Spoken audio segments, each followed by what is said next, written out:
Welcome back, everybody, and thank you for joining us today on Align, Engage, Fulfilled. If you tuned into our last episode, you know that I sat down with Stephanie Garcia, my fellow San Diegan, to really explore the microenvironment of work through the lens of neuro-linguistic programming, or NLP.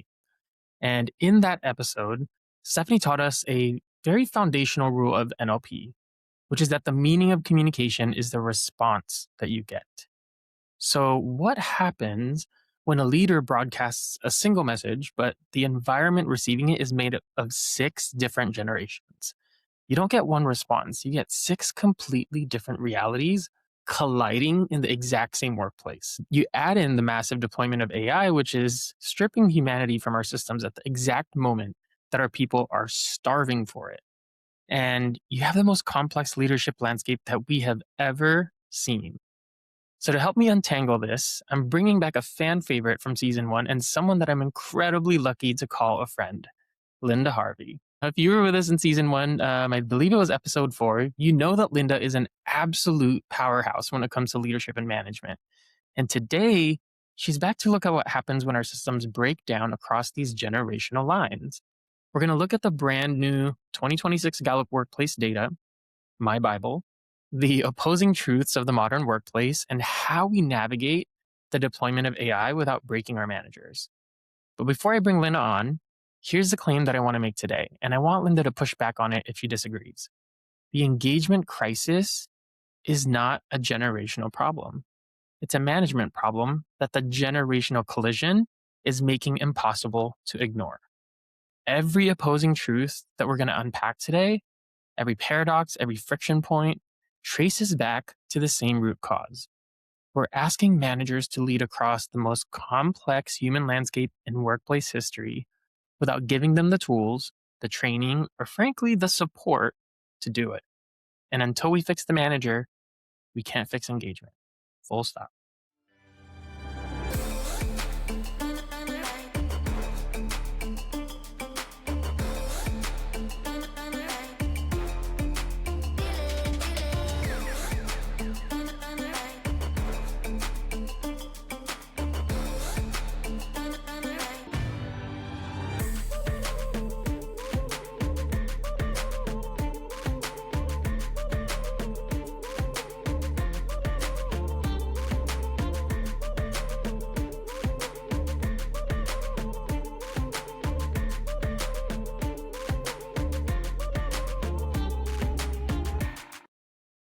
Lynda, my friend, welcome back to the show. Hi, I'm so excited to be here and I'm so excited about this topic. I don't know that I'm going to push too hard on your assertion, right? But I do think it's something that we can unpack. For sure. Well, I know that when we met, we were talking about the idea behind this podcast. The moment we talked about generations, we instantly were both excited about it. And we were really passionate about the topic. So I'm excited to see where this conversation takes us. Yeah. Yeah. All right. So since we last recorded back in season 1, our relationship has started to really grow into what I'd consider a genuine friendship. And I will say, it was nice to finally meet in person just, a few weeks ago to confirm that neither of us are AI robots. Yeah. That's always such a relief when you find out that they're not AI, right? I always feel like Forrest Gump, like right when he gets, he's got legs. I always feel that like on like such a visceral level of like, oh my God, you're like, here's your whole person. That's amazing. Exactly.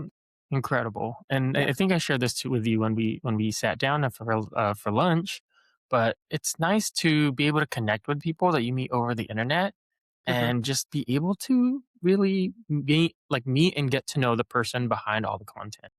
Yes, I agree. And I think that I don't know, I think it almost validates the connection, but it validates the human too, because I think that so much, I mean, James Corden made us realize that like there's this person that comes on the air and then there's the person behind the person who's on air. And the best part about meeting people that you've made a connection with in these types of scenarios is sussing out, is this like a genuine human? Is this, is that a character that they're playing, or is this that, a genuine version of that person? And I think that that is the best part, because sometimes you do meet people that you've connected with and you feel like you've bonded with, and then you're like, ooh, you are not the human I thought you were, right? Right. Yeah. Red flag. Mm-hmm. And you are all green flags, my Oh, friend. sweet. Thank you. I'm so happy to know. Well, you talk about the human, so I'm gonna kind of pick on that a little bit Mm-hmm. before we pull up the data and get really analytical here. Love this. As a leader and a human being, what has been the biggest shift that you've felt in the vibe or the energy of the organizations that you're working with or the clients that you've been working with over the last year? I think the biggest shift is overall kind of like the need to survive, right? The Mm, need to survive and to stay relevant, I think, has been the biggest shift that I felt. I don't think that organizations on a whole have worried about being relevant in the sense of they're relevant to their market, right? But relevant within the landscape of work. And I think that that is something that people are putting more focus on. And I think a lot of it is also, they're more concerned about their identity or their perception, right? More than any time, I think, ever in history. And I do actually believe that that's the power of social media, where companies and organizations are more concerned about their overall perception and their identity. mm.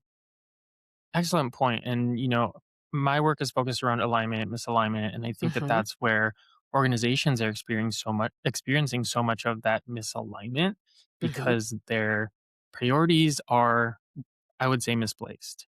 And on that note, I do want to premise that this conversation will be dense for those of you listening, watching, and maybe even for Lynda and I. It will be dense, but this topic of generations in the workforce and the things that will touch as kind of this ripple effect from this topic of generations is arguably, or actually I would say not arguably, it is one of the most critical conversations that we need to be having in the world of work today.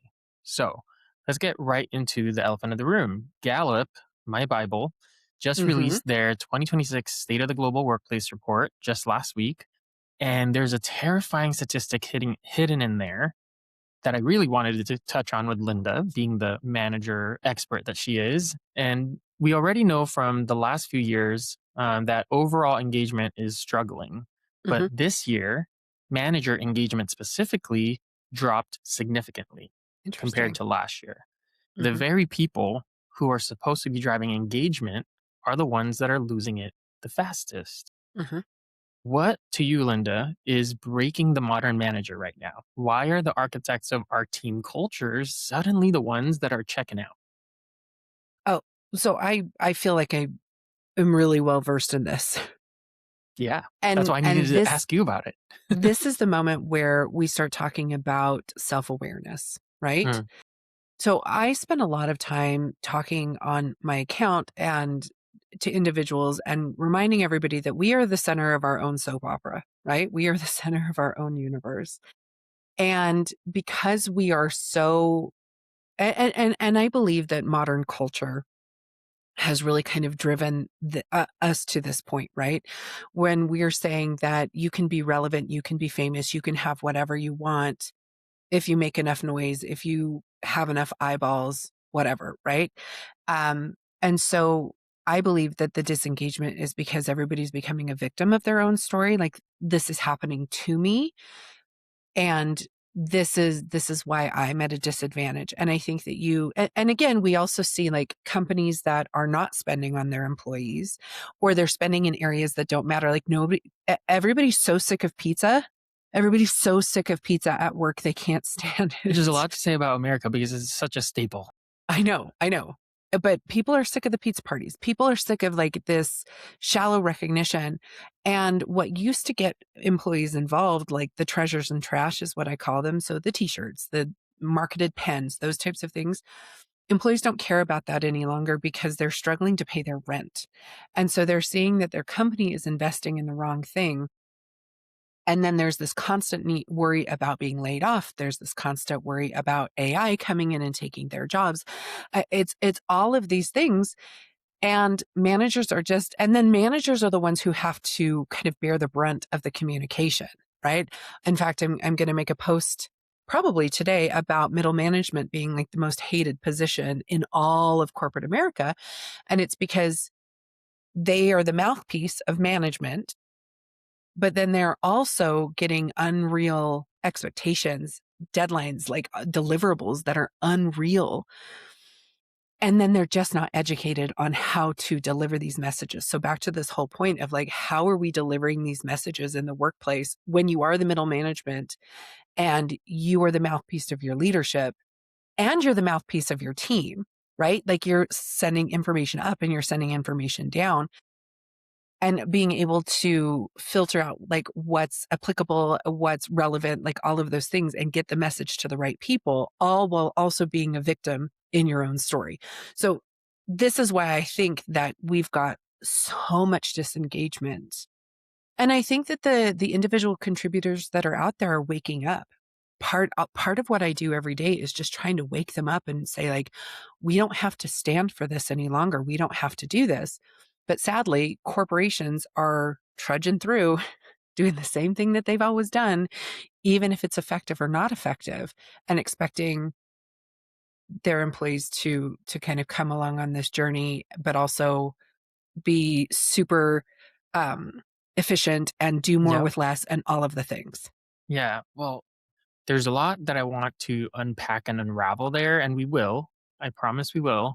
But let's start with one of the first things that you said about everybody being tired of pizza and how this kind of pizza party, like external reward culture, is something that corporations are still trying to perpetuate and keep Mm-hmm. doing when Mm-hmm. it no longer is something that we value, right? And it comes back down to what I said earlier in the intro of communicating one message and expecting everybody to respond the same way. Mm-hmm. Meaning, back in the day, there was a time when pizza parties meant something, right? Mm-hmm. Like the act of giving that type of celebration to an achievement meant something to a generation. Mm-hmm. But that has changed significantly.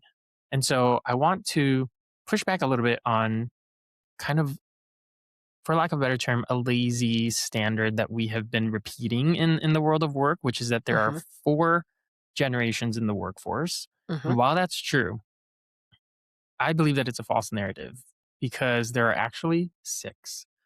Believe it or not, we still have traditionalists, the silent generation, Mm-hmm. making up about 2% of the workforce. And the oldest of Gen Alpha, born around 2010, are now entering part time and internship roles right alongside the youngest of Gen Z.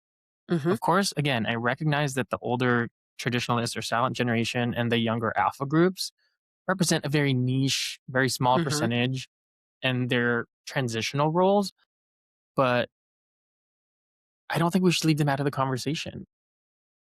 No, I think we need to, if we're going to try and bring the people along, I do think it's important to make sure that we're talking to all the people.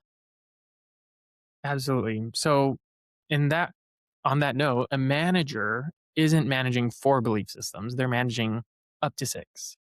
So, in that situation, Linda, how does a manager establish a unified culture where maybe even something as simple as celebrating with a pizza party, that kind of single or singular strategic message is being filtered through six entirely different generational belief systems? How does a manager do that? How do they sell one culture to six different belief systems? Well, so, and this is where I think companies are getting it wrong. I do not believe in static culture.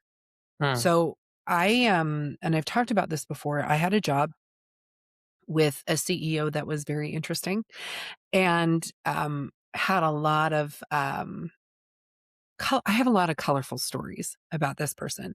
But one thing that she always talked about, and I thought that this was so important, was understand that the culture isn't just one thing, that culture is a living, breathing entity. And you should not try and force people into your culture. Your culture should actually be shaped by the people who are part of it, right? percent. Yes. And that your culture is going to shift, right? Like maybe, and she would say like, hey, if we have people who love to pickle, why aren't we like doing pickling classes for our employees? Why are we just trying to keep it in this one thing or this one vein? And so I first of all, I think that we need to reevaluate how we're looking at culture. And if you've got a company that's saying like, we protect our culture, run away from that company, like run faster than you could. Run Because faster if than they're Forrest. saying, yeah, yeah, if they're saying that we protect our culture, that means that they're unwilling to evolve. Right. And I think that in the general spirit of what that person is saying, they're trying to say, like, we value diversity and that's part of our culture. But that will come out in your hiring process. That'll come out in Yeah. those things. But saying that culture is one thing. So, first of all, I think people need to look at culture as a living, breathing thing. And the fact that each person enhances the culture or can detract from the overall company culture. So, I think that that's the first problem that companies are having. And when it comes to like creating a message, this is the other thing is you cannot broadsword it. And that's the problem that so many managers make. They broadsword it. So in the spirit of a pizza party, how do we celebrate? Well, maybe you would like really do. Maybe pizza parties really are valuable to your team and they really dig it because they love pizza. So do the pizza party, right? But if you've got a bunch of people who are like, we can barely keep our head above water, maybe that investment is made in, hey, we are going to invest in a new employee. That's the reward. Like the reward for all of this work is that we're going to get you more help, not throw you a meaningful gesture, like a meaningless gesture, Meaningless. right? Yeah. Like it's not about throwing those things. So I think it's about understanding, number one, your team, understanding the dynamic. And then really it's more about like, how are we allocating these budget dollars and how are we looking at what recognition is instead of just putting a Band-Aid or a one size fits all solution. And that's where I think so many, and having a disengaged manager is not going to understand what their team wants. So they are going to throw the pizza party because everybody loves pizza. Yeah. Yeah. Well, you think you talk about two very important things there. And the first one being that culture is a living, breathing thing. And I love that you say that because this is something that, if there was one thing I could say to organizations over and over and nothing else, it would be that. Because I think the biggest mistake that we make as organizational leaders is that we assume that culture is something that we build, something that Hmm. we create as leaders in the organization. And sure, yes, there is some truth to that, especially in the earlier days of an organization. But the larger, the bigger, the more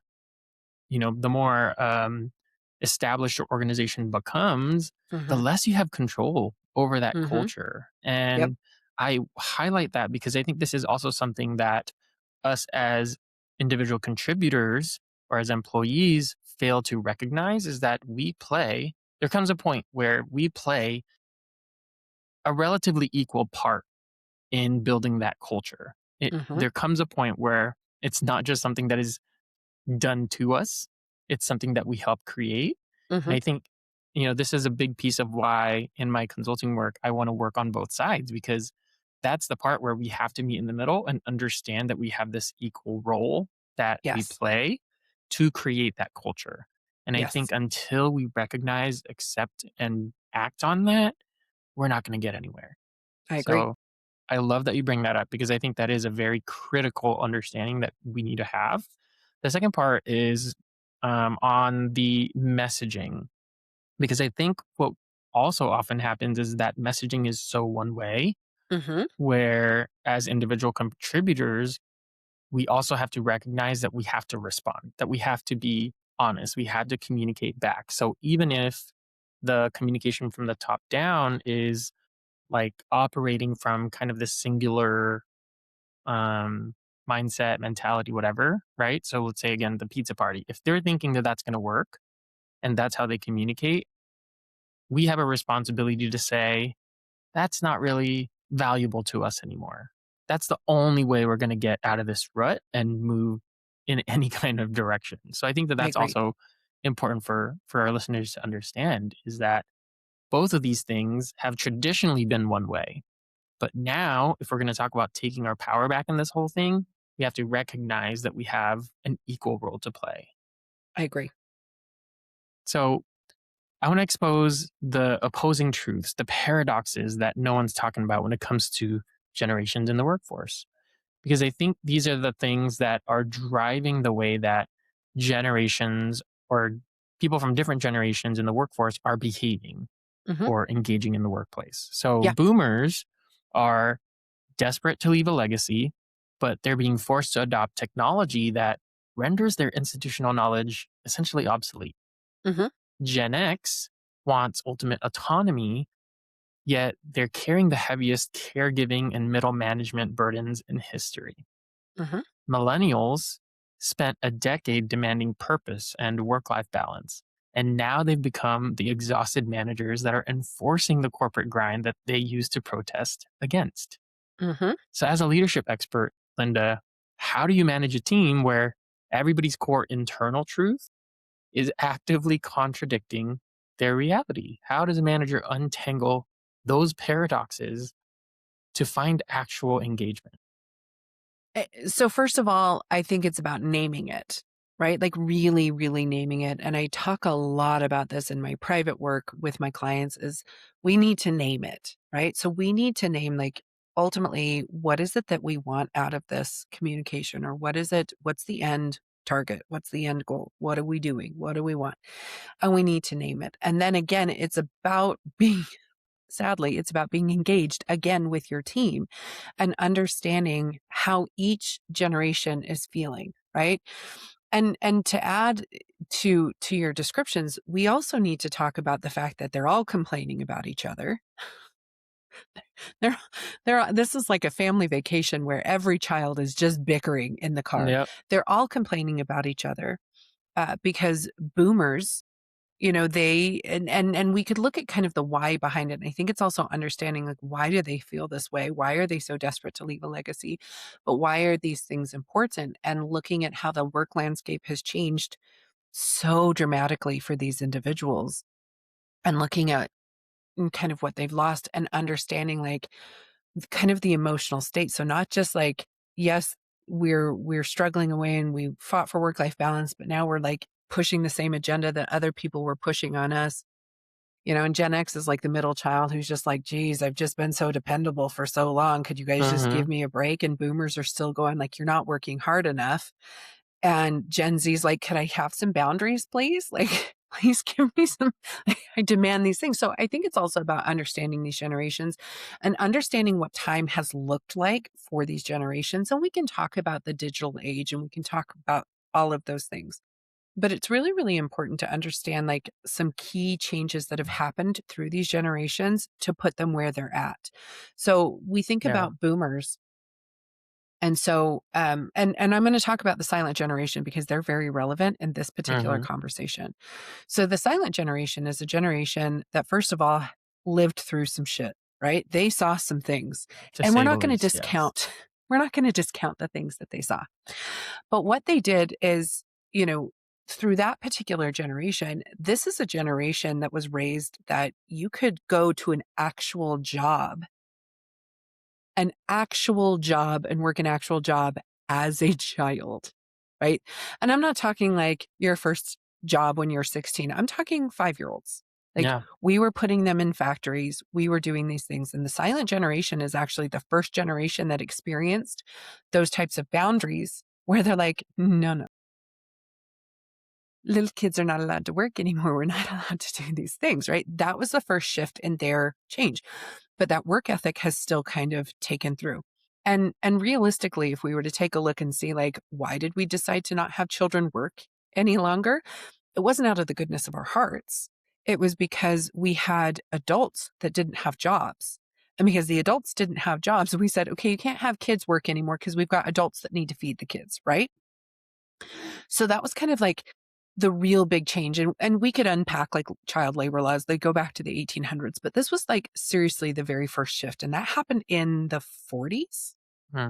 No, it might be 38. 30s. Anyway, a lot sooner than we actually thought that it Yeah, was, right? for sure. And so that as a generation that came up with like, you have to work yourself to the bone because they were actual children working, right? And then we ended up in an area of prosperity, which is where the boomers come in. And the boomers are the first time that we see it where it's normal to have both parents working, right? A dual income family, which again is very interesting because affordability that's when we actually start to see affordability like really start to skyrocket, was when we had the dual income people, right? So we've got boomers who have gone in, and we had the death of pensions really started in the 80s. Well, the late 70s into the 80s. So the death of the pension is what happened. But the thing is boomers came up with this idea of, if you just go in and you work hard for a company and you put in your dues, number one, you're going to get rewarded for that. But then the long-term reward is you have a pension at the end of this, so you can collect and you can live a good life, right? And so boomers put that on Gen X. And so Gen X came in with this idea of like, I just have to work hard. I just have to find a job that I'm happy at. I just have to stick through all of the muck to get to that pension, right? Well, guess what? Guess what the silent generation and like older boomers did? They stripped us of pensions with the birth of 401ks, right? And interestingly enough, for the audience that's listening, if they really want to get nerdy on me, 401ks were actually designed to supplement pensions to make people's lives better. But then, of course, what did corporate America do? They're like, oh, we can be cheap and not do pensions and just make you pay for your future, right? Did what corporate America does. Yes. And so they stripped that. So you've got late boomers and Gen Xers who now have like this jaded feeling about work, and they have consistently watched how corporate America has robbed them of that, right? And then we layer in millennials, and millennials hear the chatter about corporate America stripping them, right? And so they come in and they're like, we are revolutionaries. Millennials. Also, can we talk about the fact that millennials didn't start out with that as a title either? They were Gen Y, and Gen Y just disappeared, and we renamed them, which feels so right for millennials. It just feels so right. We're like, you're Generation Y. Just kidding. Now you're millennials, right? So on brand. It's so on brand. So millennials came in with this, like, we can change the world. We can change the workforce. It's like the Twisted Sister song, like, we're just not going to take it, right? Millennials came into this and we slowly beat them down, right? Yeah, I will say, and this is not it is a pun a little bit. I know Generation Y is like the letter Y, but I will argue that we were the first generation, not Gen Z. We were the first generation to start asking the why question behind the things that we do. And it's fitting with the Gen Y naming. Yeah. Yes. Sorry, continue. And I agree. And I think and if we were to pull this common thread, like if we pull this thread through all of the generations, they all connect. And it's really interesting because we talk about our differences all of the time. But if we look at the fact that we all have a really common thread, and the common thread stems from, the boomers, silent generation, really drilling in work, boomers drilling in work and stability. And if we were to look at the data, like even Gen Xers still have the longest tenure with their companies, as far as like staying through all of this information, right? So you still see that they're that dependable middle child. I love my Gen Xers. And then millennials are the ones who are coming in and they're just like desperate for change. And Gen Z is now, they're not desperate for change. They're insistent on change. And they're insistent because they watched their grandparents and their parents suffer. And suffer feels so dramatic, but truthfully, they watched them give away their boundaries. They watched them get stripped from their pensions and now to 401ks and laid off for AI. Like Gen Z has watched all of that and they're like, nope. Like, and they've come in with a chip on their shoulder. And it's really funny because boomers and Gen X and even some millennials will be like, Gen Z's so lazy. I'm like, they're not actually lazy. They just are like, no, we're not doing this. We watch what it did to our parents, or we watch what it did to our grandparents or our family members or whomever. And so we're doing this. So understanding the similarities is so much more important than understanding the differences. And when it comes to communication, the reason I tell this communication is now you understand these labels, you understand these people, you understand what's really going to be important. The important thing to boomers and Gen X is going to be more dependability, especially given their age range in the workforce. So it's going to be more important about stability and dependability from an organization. And so when you're communicating to a team that has got this vast difference, you need to touch on each one of these points to emotionally engage, it's always the what's in it for anytime I'm teaching Yeah. change management, what's in it for me, understanding that really the most important thing to our boomers, we include the silent generation, but to our older workforce is going to be stability and dependability. Where with our younger workforce, which is going to hit, our millennials and our Gen Z, is more about like work-life balance and understanding like this is how it's going to benefit you and this is how we're not robbing you of your experience or robbing you of your benefits or your glory. So I think it's understanding that big picture and then creating a message that hits on each one of those important things for those individual groups. I I mean, that was probably the perfect breakdown of the generations. I mean, you painted a really stark picture of really these six-ish generations that we have in the workplace, and there's a couple things that I want to touch on. One, I think from my perspective, one of the biggest reasons why, you had said earlier in this portion that we're we're hating on each other, we're complaining about each other, and I think one of the biggest reasons behind that is this digital age, this digital world that we live in, and so much of what is being said in the mainstream media and on social media really pits us against each other. Like if you just Mhm. look at the headlines that have come out over the last few decades, they've really been designed to put us against each other. Yes. And so it's contributed to that behavior of us complaining about each other and and to a point not even being willing to hear any other perspective to expand our understanding of this whole kind of environment. The biggest piece that to me I want to pick on is, you were talking about a common thread that we all experience throughout the generations, and I feel like that common thread, or maybe at least one of those common threads, is this lazy narrative. Every single generation was called lazy Yes. by the generation that preceded it. And I think 100%. this this is something that we have to understand is that from generation to generation, of course we experience different lived experiences, right? But because of that, our definitions of certain things change or are Mhm. different from the generation that preceded us. So even in terms of hard work or commitment or anything like that, that's defined differently by the generation before you. And so every single one is going to have that shared experience of being called the lazy generation. Mhm. And I think even just recognizing that shifts something even a little bit in your brain to be more open to hearing out these other generations and knowing how to engage with them. Yeah. Well, it's the same conversation, right? That we make fun of like when I was your age, I walked uphill to school barefoot in the snow both ways, right? Yeah. And you've got it so easy now, right? But I think the other thing that we need to remember is understanding the current situation of the landscape. Like I look at my kids and I think, geez, I'm so glad Facebook and Instagram and TikTok and YouTube and all of the other things that my kids have on their phones did not exist when I can't imagine being raised in an age where that was an actual thing, right? Where every movement that you make is documented, right? And it really has lent itself to you being the center of your own soap opera, right? Like we've really created this space. And so I think it's also understanding, yes, they've all been called lazy, and it's really interesting. I was diving into some data because I know how much you love data. I also really enjoy it. But diving into the data and watching the fact that, because they're like, well, Gen X changes jobs too much, right? Well, the data shows that boomers did the exact same thing.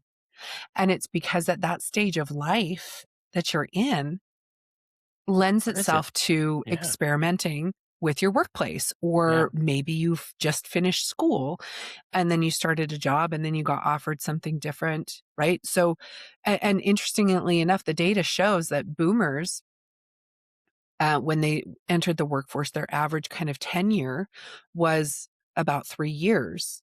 Hmm. Where if we look at Gen Z, it's actually at 2.9. So the interesting data is that they're not that different. We're all having the same experience of our generation above us calling us lazy, right? But also understanding that the struggles have changed. The landscape has changed. And I think like it's so easy for younger people to be like, okay, I'm just going to let you call me lazy because everybody calls the kids lazy, right? But I do think it's also taking a minute to educate our older population and reminding them, did you want to go through this? Did you want to have every moment of your life documented? And you're just you're instantly famous because you misbehaved in a grocery store one time, right? Is that the thing? So I think it's about remembering that it is a two-way street and being considerate of the fact that yeah, every generation's lazy, right? Before the silent generation, the generation before them, I don't even know their name. They were calling the silent generation lazy, right? That is, I think that that's just the rub, right? It's the grass is greener, the 2 miles up the hill barefoot in the snow both ways, 1,000%. which But is let's go not back to the actually possible. No, I mean, I hope not. Go back to the communication point that you had brought up, and really much of the conversation we've had so far really goes back to communication. But I want to kind of drill it down to kind of the real world day to day and how this translates. Mhm, In my consulting framework, I talk about communication as one of the three core zones of misalignment, where it's the breakdown that really happens when we fail to articulate our ideas, our direction. A millennial manager might communicate to their team via Slack. A mhm, boomer expects a sit down, mhm. and Gen Z wants the why before they start. How much of that generational friction is actually just a massive systemic breakdown in the communication zone? And I ask because you kind of touched on this a little bit just a few minutes ago. How do managers create that unified language when everybody's operating on a different frequency? So I don't know that there is a universal language, and I think that that's when people get caught up in like, how can I do the same message? How can I do these things? I think it is very much about understanding that the universal language is everybody's looking at what's in it for me. And I think that that's the universal truth. And when it comes to communication, and I believe that 90% of problems in any situation stem from communication, right? If we can figure out how people communicate and dial into that and meet them at their same level, that's when effective communication actually happens. And it's about understanding your audience. And if your audience has 4 different ways, or in some cases, 6 different ways of communication, then you make sure that you incorporate all 6 ways, right? Then you send the Slack message.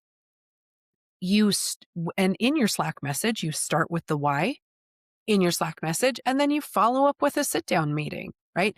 That way you're hitting each one of your people. It's the same way of when you are dealing with adult learning, right? When you're dealing with adult learning, where you specialize in adult learning, it's really critical to understand that there are different types of learners. You've got your visual, you've got your auditory, you've got your tactile, right? I think those are the three main ones. I obviously do not Those are the specialize three in main adult ones. Yeah. education. So understanding that you have to, when you are doing effective adult learning, you have to hit on the communication style or Yes. the learning styles. And if you don't tap onto each one of the learning styles, you're always going to leave somebody out, right? Which is what an expert in adult education is going to teach you, right? It's the same way with communication. So if you understand that each one of these people in these categories it demand this level of communication, then you hit it all in one, right? Is it more work? Yes. But is it more effective? Yeah. And you can like stomp out the miscommunication and the misnomers and all of the misses just by hitting all 4 of the styles that need to be done.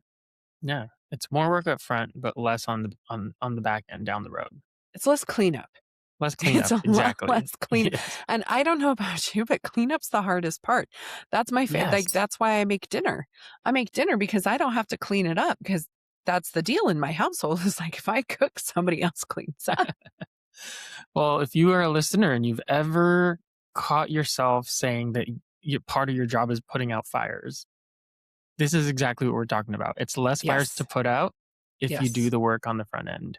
Yep. I want to look at Gen Z because we talked about the opposing truths with kind of the later older generations, and we touched on Gen Z a little bit, but there's a paradox with them that I think is really interesting and critical in this moment in time, because their opposing truths are incredibly complex. Data Mhm. shows that they actually crave deep in person human mentorship more than anyone right now. Yet simultaneously, they're the generation that no longer believes in traditional leadership and they actively don't want to climb the corporate ladder. Mhm. How does a manager mentor a generation that desperately craves human guidance, but then completely rejects the traditional concept of management and the corporate ladder altogether? That's a tough one.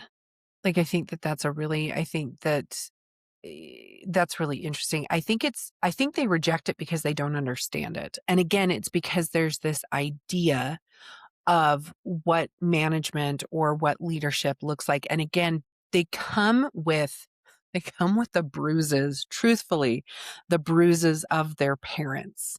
They have watched people who have worked weekends and didn't get promotions. They watched them not be able to make ends meet, right? Or work multiple jobs just to be able to keep the lights on. And and they're like, "I don't wanna do that anymore." Similar to, like, millennials where they're like, "I just want a little work-life balance. I want my mental health to matter." Gen Z's like, affordability is out. Like, truthfully, affordability is out, and so there is really no benefit. Like, if I'm never going to be able to afford a home no matter what I'm doing, why would I want to like, again, it comes down to that why. Like, why would I go in and climb the corporate ladder and get a 3% raise year over year and maybe get a 6% if I go into management when I still can't afford anything, right? So I think that those are the bruises that they've carried from their parents and part of their parents' narrative as well. And I think it's about redefining what leadership looks like for them and redefining what success looks like for this generation. They don't see climbing the corporate ladder as success. They see success as having freedom, right? So how can Yeah. we tap into this idea of freedom for them or autonomy really for these individuals? And how are we having these conversations with these individuals? So they crave this in-person kind of guidance, this like almost physical touch, if you want, like the hand Yeah, holding, if you will. But absolutely. that's ultimately what they crave. But they also have to understand what the payoff is in the end, because for them, it's not about the money because they have watched that it's never about the money, right? So I think it's about tapping into, first of all, like healing the wounds of our fathers, if you will, Yeah. healing kind of those wounds, but then also figuring out like how do we change the narrative? And again, it boils down to that damn pizza party, right? The Gen Z's coming in going, I heard about pizza parties from my parents and I don't want a pizza party, but we're like, but what about tacos? And they're like, okay, I'm on board Maybe with tacos. tacos. We'll take Yeah. tacos. Right? But Millennials will take tacos. oh, the millennials will take all the tacos. But I think it's about figuring out why is it that they are so adverse to this and then figuring out again what's in it for them. You don't want to climb the corporate ladder? Fine. We don't need everybody who's fighting the fight. Because here's the thing, we're still going to have overachievers in this in this generation. Yep. They exist everywhere. We In still every have generation. Yep. overachievers. We still have high Hmm. performers. We still have people who crave that level of recognition to climb that corporate ladder. But the old corporate model is that you manage up or you manage out. And I can't tell you how many times I've heard that.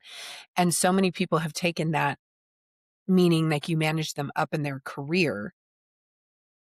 And that is not working any longer. Dangling a promotion in front of people doesn't work any longer because they're like, man, I'll need it. And I'm still gonna have to have 8 roommates to afford where I live, even if I climb the corporate ladder. So it's about figuring those things out and then leaning into the individuals who naturally are already wanting to be successful and grow that way.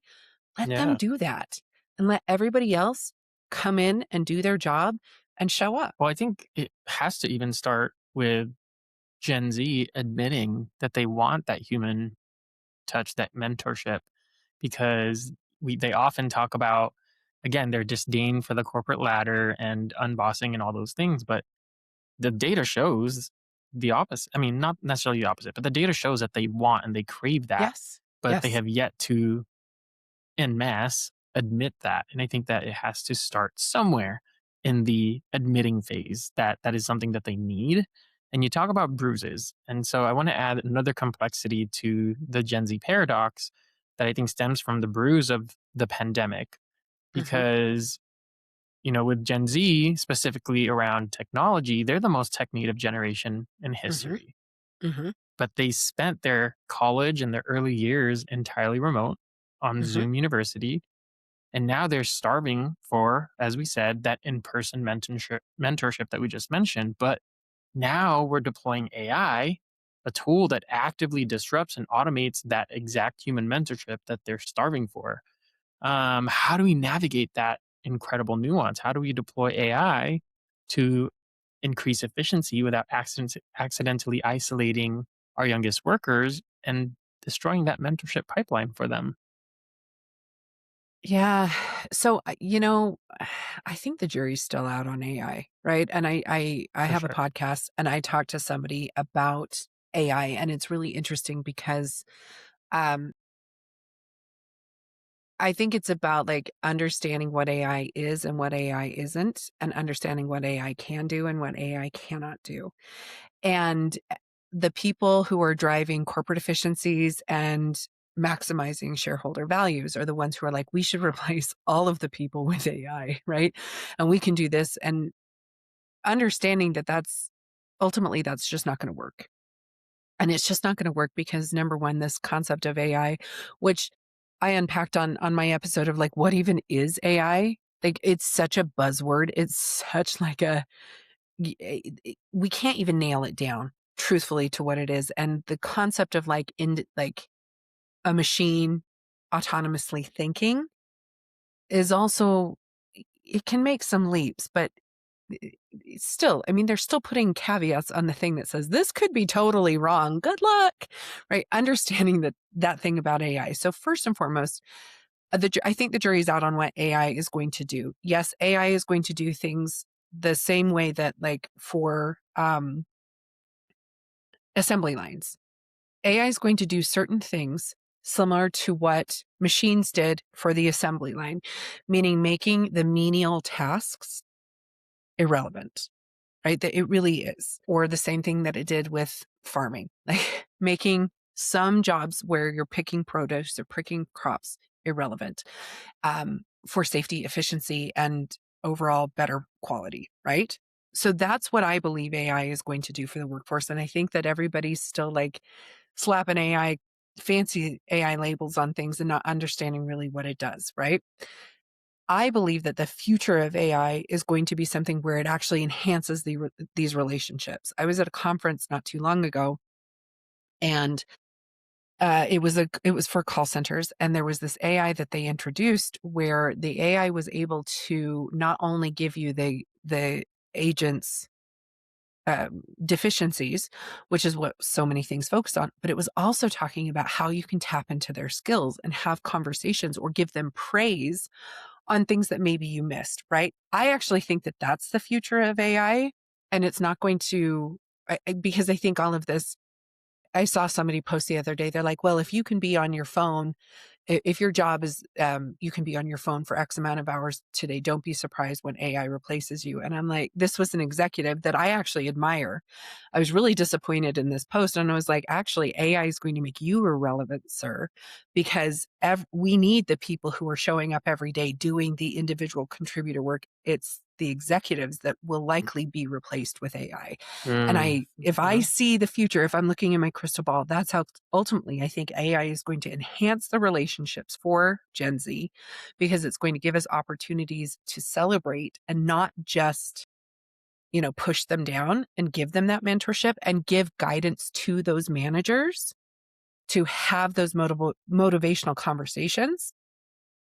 I think it's going to make our executives more irrelevant, which sadly that's going to take longer because they're the ones with purchasing power. But I think it's going to make more executives irrelevant.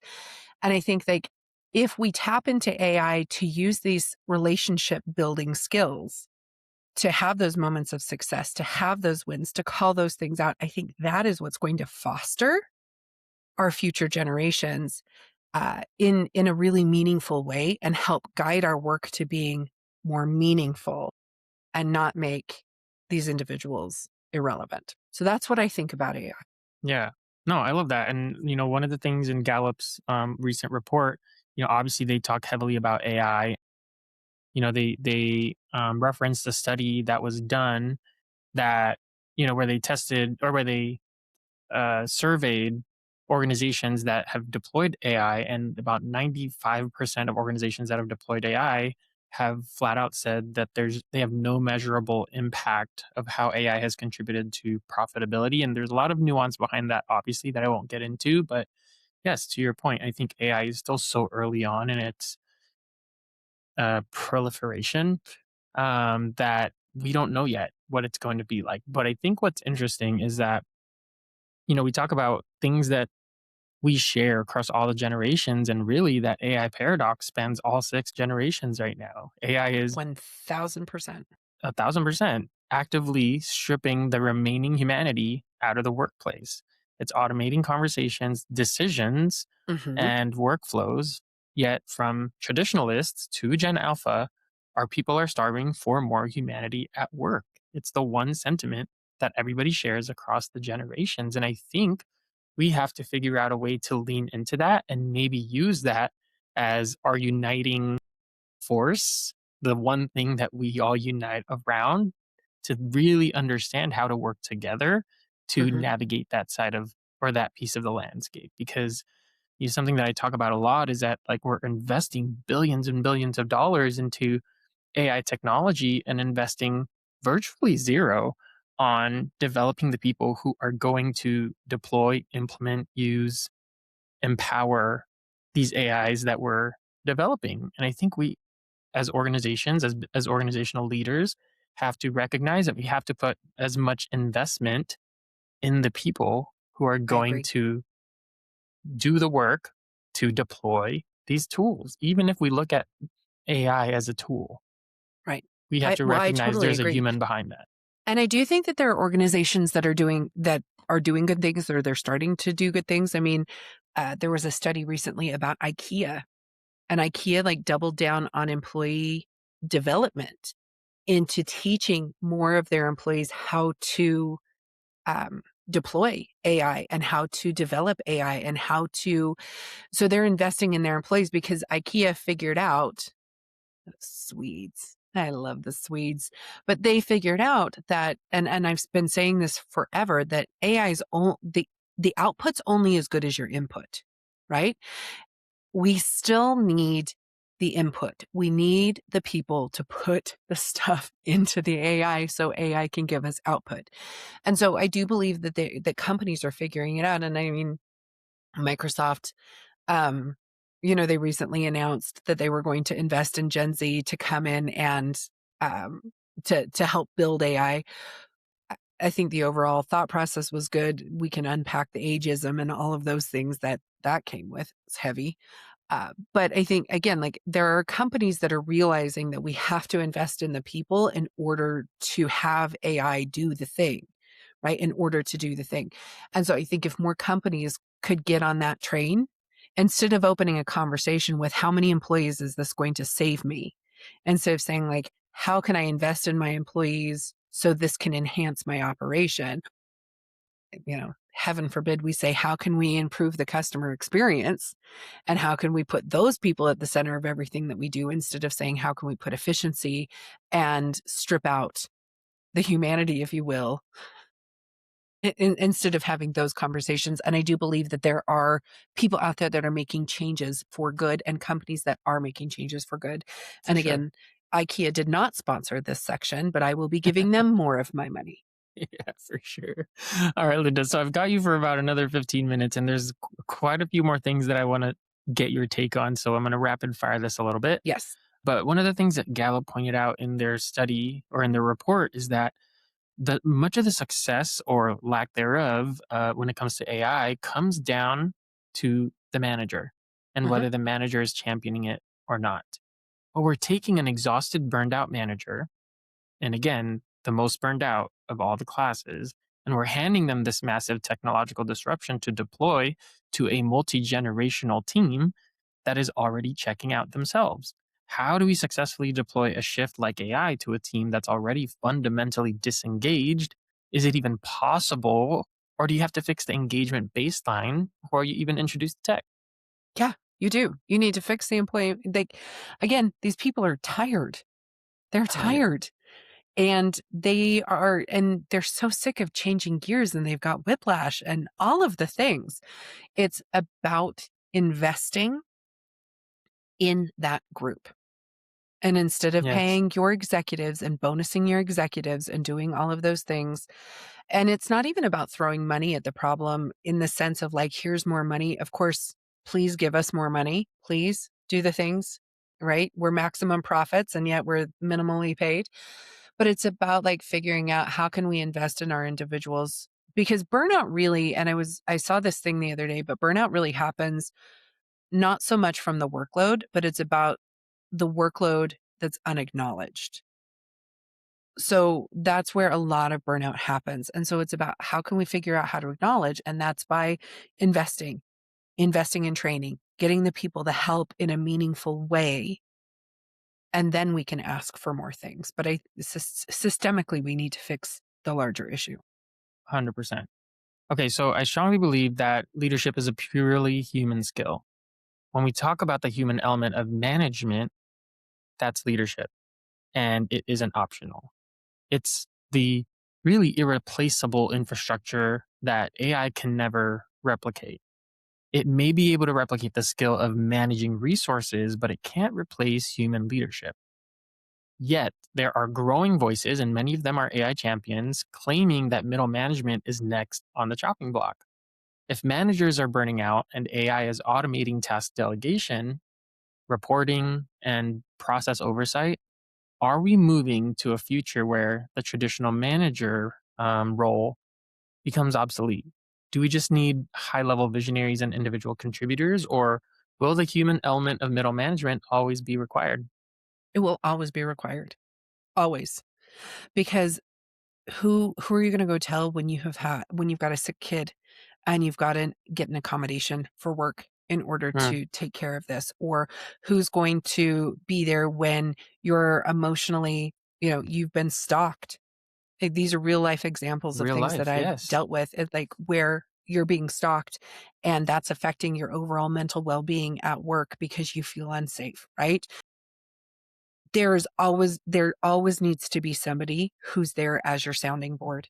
It Yeah. cannot you yeah, you can we can delegate tasks, we can do those things, we can say, "Hey, you didn't do enough work in this quarter," and whatnot, but you need somebody to talk people off the ledge, literally. It's Yes. so crucial. So crucial and excellent point. No better point could you have made. Okay, Linda, we've been talking about six human generations in the workforce, but I want to introduce what I think is the most disruptive addition to the modern team, one that no management framework has really fully reckoned with yet. AI agents have entered the workforce. They're executing tasks, they're making decisions, and in some organizations, they're functioning as autonomous contributors alongside human employees. And if we're being honest, managers are now beginning to manage them too, not in the human sense, but in the sense that they're responsible for how these agents are deployed, what they're trusted with, and how their outputs affect the humans on the team.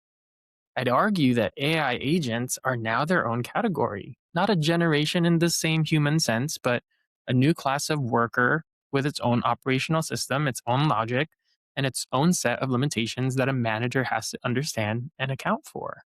What does it mean for the future of management when the team that you're leading includes both human beings shaped by decades of lived experience and AI agents operating on a completely different logic altogether? And is any manager even actually prepared for No, no.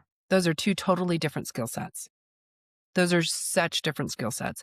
And I think companies need to understand that those are different skill sets, and they need to understand that you're going to have somebody who is going to be able to manage the data, so to speak, like almost as an analyst, and you're going to need to hire for analytical skills and being able to like really slice and dice information and give good feedback that way.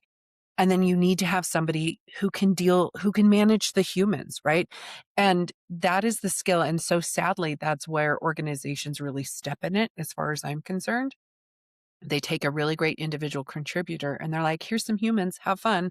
And we don't even know if their talent sits in a place where they can like talk to humans. I literally talked to a manager the other day that's like, yeah, I just don't want to work with people anymore.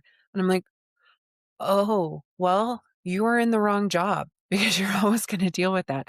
So organizations need to hire differently and better, and they need to understand that these are totally different skill sets, and trying to dump them all on a manager who's hopefully skilled at working with humans is the wrong place to put those responsibilities. Yeah, 1,000%. I always say that what we're seeing right now is that we're treating AI the same way that we treated managers, in that we are promoting it with zero training. Yes. And we should anticipate the same outcomes, the same challenges that we are now seeing with management. That's going to happen to AI in much faster time. Yeah, I'm just telling you, like, it's gonna get dark real fast. It It's is. gonna get weird real fast. Real fast.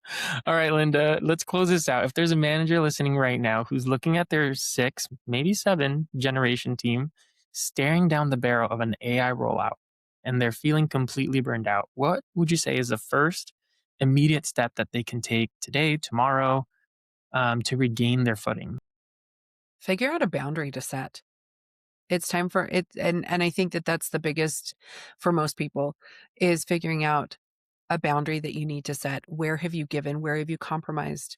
And figure out how to take that back. That's the first step in taking back your power, is self-reflection and saying, where is a boundary that I can set it? Beautiful. Beautifully said. All right, Lynda. Well, I got to let you go. So thank you for coming back and helping us navigate what's arguably the most chaotic era of management in modern history. And it's only going to get more chaotic. To our listeners, you just heard that you cannot manage your way out of a broken system, but you can lead your people through it. Before I close this out, Lynda, tell us about your podcast. Yeah. Yeah. So it's very human focused. It's called In the Business of Humans.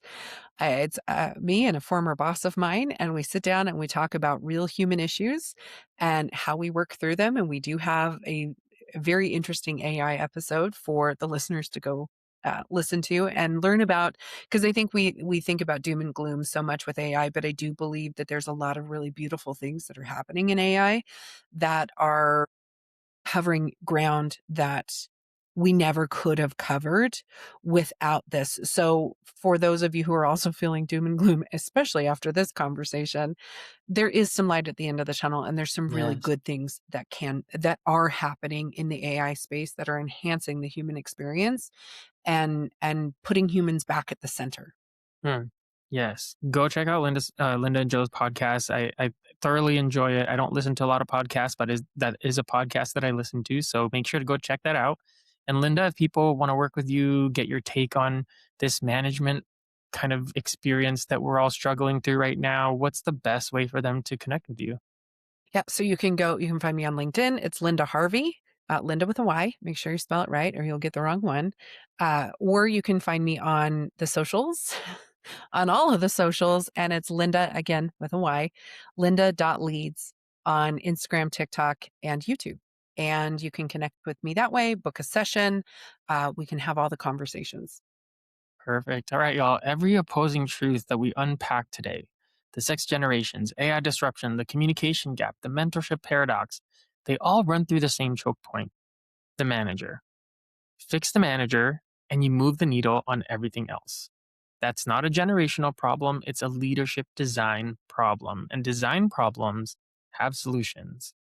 Take care of your managers so they can take care of your teams. I'm Clarence Moore, and this is Aligned, Engaged, Fulfilled. We'll see you next week.